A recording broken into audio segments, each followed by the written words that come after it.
Hey everyone, welcome back for another deep dive. You guys sent in some excerpts from Al Pacino's autobiography, and wow, let me tell you, there's some really good stuff in here. It's pretty incredible. Yeah, today we're going to be looking at a very specific period in his life, after The Godfather, but before Scarface. Okay, yeah.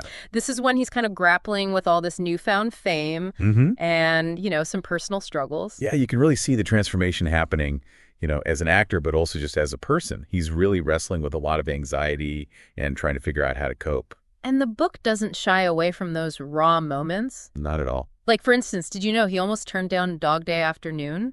Oh, is that right? Not just once, Really? but twice. Wow. What happened there? So first, he just straight up rejects the script. Didn't like it. Then he gets sober, starts filming, and then, get this, he wants to back out again after seeing the first day's footage. Wanted to back out after they started filming. Yeah. Can you imagine the studio's reaction? I can't even imagine. What was the problem? He felt like he wasn't inhabiting the character, like he was playing nobody, as he put it in the book. Right. He actually wanted to reshoot the entire first day. Oh, wow. He must have been really unhappy with it. Talk about dedication. Right. And it makes you appreciate a director like Sidney Lumet, Yeah. who was known for, giving actors the space to explore and improvise. Yeah, that's right. Lumet was all about creating an environment where actors could really dig in and find the truth of the scene. He wasn't afraid to let things unfold organically. Yeah, and you can see that in the film. Like, for instance, that incredible phone call scene between Sonny and Leon. Oh, yeah. So intense. Apparently a lot of that was improvised. Really? Yeah. Lumet basically let Pacino and Chris Sarandon, work out the dialogue naturally, reacting to each other in the moment. It sounds like he almost used their improvisation as a way to kind of rewrite the scene in real time. Exactly. And it gives the scene this raw energy, this authenticity that you just couldn't get from a strictly scripted approach. Absolutely. And speaking of authentic moments, we have to talk about the Attica chant. Oh, yeah. Chills. It's not even in the script. You're kidding. Nope. It was Lumet's assistant director who suggested it to Pacino right before he stepped out to face the crowd. Wow. A last-minute inspiration that became one of the most iconic lines in the film. It's a great example of how, art and history can intersect and create these really powerful moments. Yeah, it really captured the spirit of the time. But, as amazing as Dog Day Afternoon is, what really struck me in the book were Pacino's descriptions of his personal life during this time. Oh, yeah. He talks about feeling really isolated, almost like he didn't deserve the success he was having. Kind of a paradox, isn't it? You'd think someone at the top of their game would be feeling on top of the world. Right. But he's using alcohol, drugs, to try and cope with this anxiety. He even goes to Lee Strasberg, his acting mentor, for advice. Oh, wow. And what does Strasberg have to say? His advice was, darling, you simply have to adjust. Adjust. That's it. Yeah, not exactly the most helpful guidance for someone struggling with, the pressures of fame. It's almost like saying just get over it. Yeah. And, those feelings of unease, they come out in some of the details he shares. Like the fact that he was living in Candace Bergen's old apartment. Interesting. This tiny 3-room space in the middle of all this Hollywood glamour. So not the typical image of a movie star living in a mansion. Right. It's almost like he was trying to make himself smaller to disappear rather than bask in the spotlight. I see. So this conflict he's feeling internally, wanting the opportunities that come with fame, but also being repelled by all the attention. It's almost like he's trying to reconcile who he is as Al with this Pacino persona that's being projected onto him. Yeah, exactly. And that conflict, it spills over into his next film, Bobby Deerfield. Oh, interesting. I haven't seen that one. He was hesitant to do it at first, but the character, a race car driver who's grappling with fear of death and this disillusionment with fame, it really mirrored what Pacino was going through in his own life at the time. So it's almost like he's using the role to work through his own stuff. And it's interesting to note that the studio originally wanted Robert Redford for the role. Really? That's hard to imagine. Yeah. Huh. Pacino's approach is very honest. He admits that most of the high-speed driving, was done by stuntmen. Well, probably a good thing considering everything else he had going on. Right. But he did get to hang out with racing legends like Jackie Stewart, which he clearly loved. Yeah, that sounds pretty cool. And then there's the whole whirlwind romance with Martha Keller. Oh, yeah, the co-star. The studio head actually referred to them as the odd couple. Oh, I guess so. The European actress and the intense method actor from the Bronx. Right, but their connection is undeniable, both on and off screen. Despite that connection, Bobby Deerfield ended up being a flop. Yeah, a critical and commercial disappointment, Yeah. and Pacino was really affected by it. He even skipped the premiere party, which must have raised some eyebrows. So this string of films that weren't quite hitting the mark, it seems like it was really starting to get to him. This feeling that maybe Hollywood wasn't the right place for him, at least at that moment. Exactly, and this is where things get really interesting. Okay, so what happens next? We'll be back in a minute to delve into that. We'll talk about loss, recovery, and Pacino's journey back to what he really loves. Sounds good. So before the break, we were talking about how Bobby Deerfield didn't really work out the way Pacino had hoped. Yeah, it definitely seems like a turning point for him. And during all this, he's dealing with some pretty heavy stuff in his personal life, too. Oh, yeah, he loses two very close friends around this time. Norman Ornelas and John Cazale, Right. both to cancer. And you can tell from the book, those losses had a profound impact on him. There's this really heartbreaking story he tells about being in the hospital with Norman. And Norman's father comes up to him and asks, like, straight up, can you bring back Norman? It's a really powerful moment. Yeah, it speaks to that, that strange kind of expectation that people sometimes have of celebrities. Like they have some kind of magic power. Right, like they can solve any problem. But in that moment, you can feel Pacino's helplessness. He's grieving himself, and he's also confronted with this stranger's pain and desperation.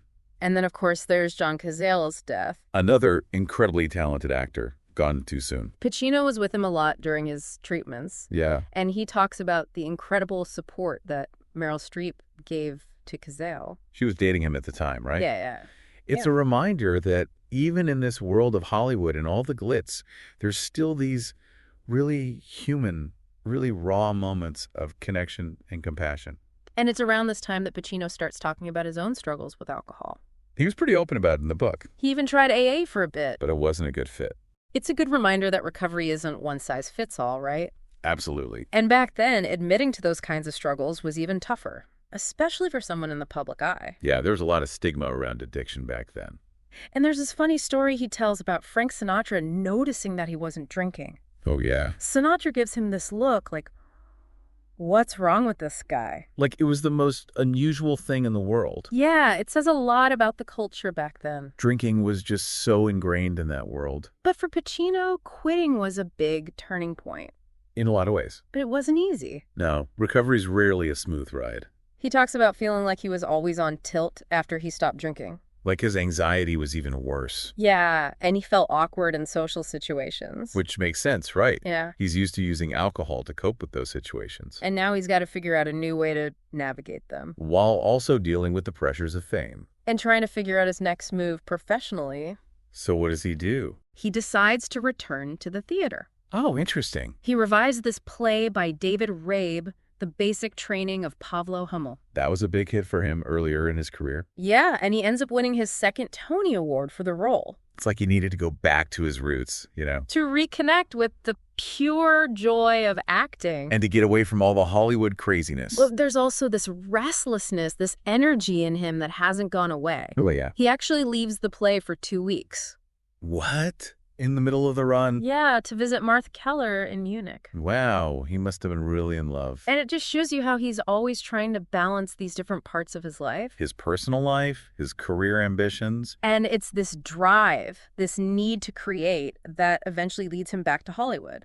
But it sounds like he's still not quite satisfied. No, he talks about feeling stuck in a rut. Making films that are okay, but not great. Yeah, and that feeling of not living up to his own expectations. It's common struggle for artists. You reach a certain level of success, and then... You start to worry about not being able to maintain it. And it's during this time, this period of professional uncertainty and personal vulnerability, that he decides to do this college tour. The college tour. Yeah, and it leads to this amazing encounter with a student in the audience. Okay, I'm intrigued. Tell me more. We'll get to that after a quick break. We'll be right back to talk about the woman who asked Pacino why he seemed to dislike his own audience. So you left off with Pacino doing this college tour and, still kind of wrestling with these feelings of I don't know, maybe not quite living up to his full potential. Yeah, almost like he'd achieved a certain level of success, but wasn't sure what to do with it. And he's at this Q&A with students, right? And this woman just straight up asks him, What's that? why do you not like your audience? Whoa. Bold move, right? I'd be kind of thrown by that.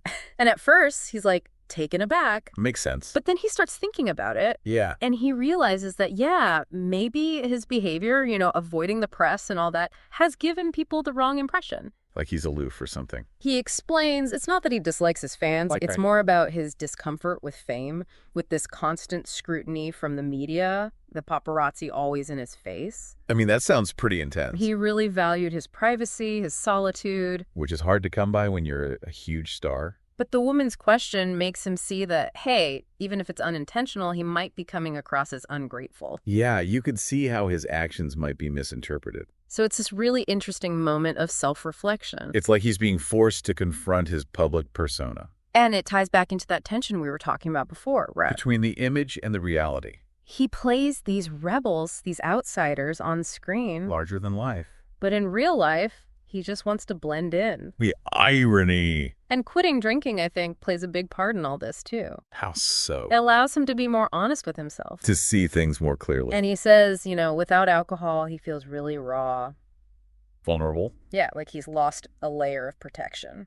But in a way, that vulnerability also allows him to connect with people in a deeper way. Yeah, to be more authentic. So as we wrap up this deep dive, what stands out to you about this period in Pacino's life? I think what's really striking is this idea that even someone like Al Pacino, someone we consider an icon, is ultimately just a human being. Right, with flaws and insecurities and struggles. He makes mistakes, he has regrets. And he's constantly evolving. Trying to figure things out. And I think there's something really inspiring about that. Absolutely. It reminds us that it's okay to be vulnerable, to not have all the answers. And to keep striving for something more. To keep growing. And to find meaning in the journey itself.